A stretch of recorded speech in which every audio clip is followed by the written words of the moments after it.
एक तो सारे के सारे क्वेश्चंस को अटेंड करना कंपलसरी कर रहा हूं, it is compulsory to attend the questions.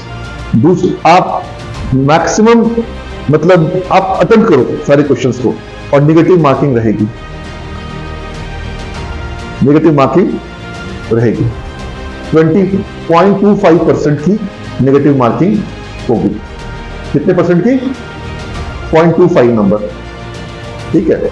यानी कि अगर आपको 4 सवाल में गलत जवाब होगा तो 1 नंबर कटेगा, ठीक है।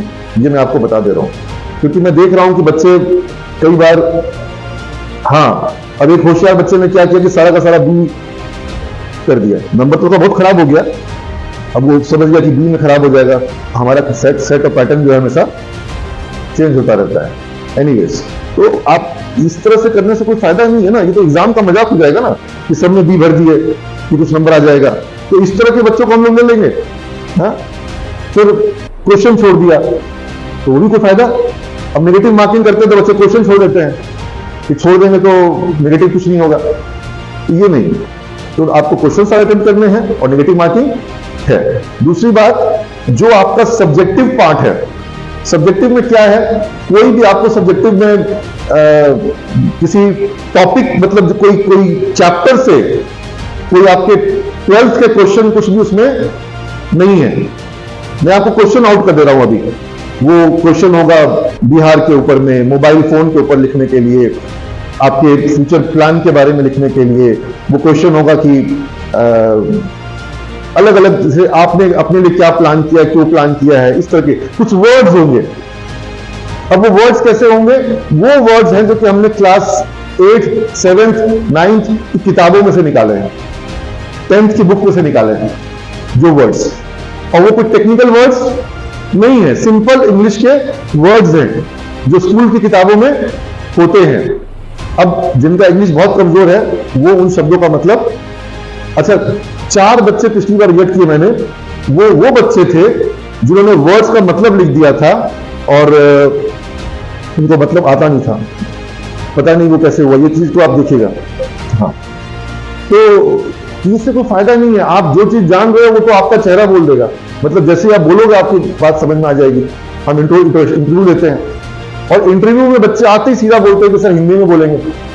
तो पॉइंट यहां पर यह है कि हमको आपके इंग्लिश के नॉलेज का, वर्ड पावर का, राइटिंग स्किल्स का असेसमेंट करना है, आपके अंडरस्टैंडिंग को समझना है कि आप कितना समझ पाते हो इंग्लिश को, और फिर आप कितना लिख करके और बोल करके अपने आप को इंग्लिश में एक्सप्रेस कर पाते हो। क्या इसकी जरूरत है कि नहीं हमारी पढ़ाई में? बुक्स इंग्लिश में होगी, नोट्स आप इंग्लिश में बनाओगे, एग्जाम्स में आप लिखोगे किस लैंग्वेज में, और जब इंटरव्यू होगा।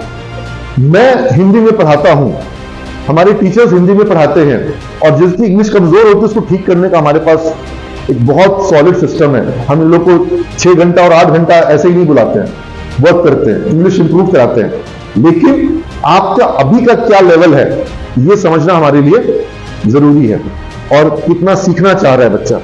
जो बच्चा कमजोर है और सीखना चाह रहा है उसका विकल्प संभव है, लेकिन जो सीखना नहीं चाह रहा है वहां पर दिक्कत होगी।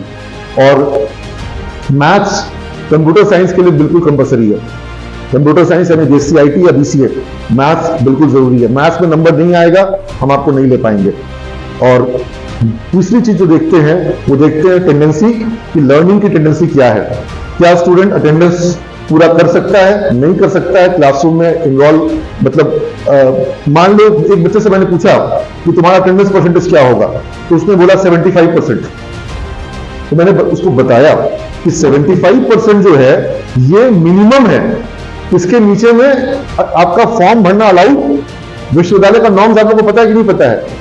75% मिनिमम होता है, उसके नीचे फॉर्म भरना अलाउड नहीं होता है। और एक बात बताओ ना, हर 4 में से 1 क्लास जो बच्चा एब्सेंट करेगा, हर 4 में से 1 क्लास, क्या वो बच्चा कोर्स समझ पाएगा?